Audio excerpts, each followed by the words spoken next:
natanggap na ni Pangulong Ferdinand R. Marcos Jr.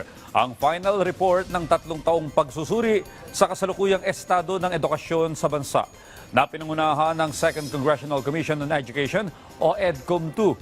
Sa ceremonial submission sa Malacanang, formal lang ipinasa ni Senate President Vicente Sotto III at House Speaker Faustino Bogie III ang naturang ulat sa Pangulo na naglalaman ng mga detalyadong pag-aaral sa mga kailangang reforma sa edukasyon at kasalukuyang kinakaharap na problema nito.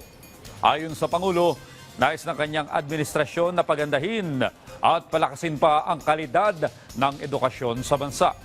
Kasabay ng seremonya, inilunsad na rin ng National Education and Workforce Development Plan 2026 to 2035 na magsisilbing roadmap sa pagsasaayos at reforma sa sektor ng edukasyon.